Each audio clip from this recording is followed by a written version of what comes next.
प्रिय साधक, मैं गणेश भगत। आज हम आप लोगों को शीशम वृक्ष या बबुल वृक्ष या बर या पीपल के वृक्ष के नीचे की साधना बताने जा रहा हूँ।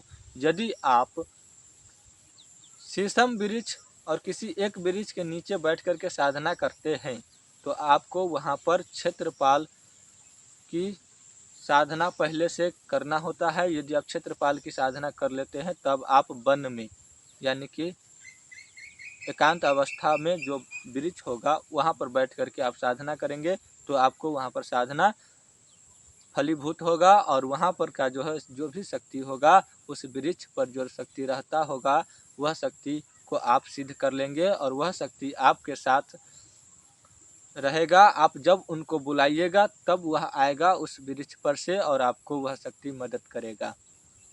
उस शक्ति को आप जो भी कहेंगे वह शक्ति आपका काम करने के लिए तैयार हो जाएगा, चाहे वह कौन सा भी शक्ति है। लेकिन जैसा शक्ति होता है उसी प्रकार से उसका विधि विधान किया जाता है। शीशम वृक्ष पर दूसरा शक्ति रहता है तो उसका विधि विधान भी अलग है। बट वृक्ष का दूसरा शक्ति होता है तो उसका विधि विधान भी अलग है। पीपल वृक्ष का थोड़ा हटके है और बबुल वृक्ष का जिस तरह से शीशम वृक्ष पर करते हैं उसी प्रकार से बबुल वृक्ष पर भी कर सकते हैं। तो वहाँ पर जो शक्ति होता है उसके आसपास में या फिर बबुल वृक्ष पर की जो शक्ति होता है वह शक्ति को आप साध रहे हैं और साधने के लिए वहाँ पर आपको बैठना होगा और बैठने के लिए भी आसन होना चाहिए। मान लिए कि आप गए और बैठ गए, घर से गए और रास्ते में जा रहे हैं और जैसे तैसे गए और वहाँ पर जाके बैठ के साधना करने लगे, ऐसे नहीं होता है। बैठने के भी नियम है और आप सही से नहीं बैठेंगे तो आप जितना भी जप करेंगे, जितना भी आप तप करेंगे उसका 50% अंश जो है आपका दूसरा कोई ले लेगा। और वह कहाँ जाता है, वह जो है 50% आपका जप तप का जो है पुण्य कहाँ जाता है इसके बारे में मैं बता दूंगा।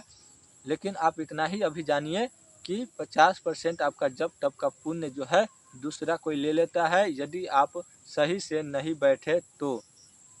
इसलिए जप तप करने से पहले बैठना जरूरी है और बैठने के लिए आसन जरूरी है और आसन को बांधना जरूरी है।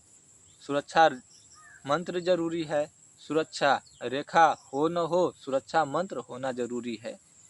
और जो बबूल की शक्ति होता है बबूल वृक्ष के पर के वह तो बहुत ही खतरनाक होता है। इसलिए उन जगहों पर यदि आप साधना करते हैं तो सुरक्षा मंत्र को पढ़ करके करना है और जो भी विधि विधान बताया जाएगा उस हिसाब से करना है।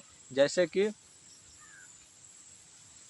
यदि आप वन में करते हैं तो कम से कम 5 ढेरी लगाना है, 5 फूल पत्ती लगाना है, ठीक है। या पर आप पान पर भी लगा सकते हैं या आप 5 लड्डू पान पर रख करके लगा सकते हैं। जैसे कि लगाने का विधि विधान भी मैं बताऊंगा अगले वीडियो में, आप देख लीजिएगा। और यह हो गया पेड़ पर की शक्ति को सिद्ध करना।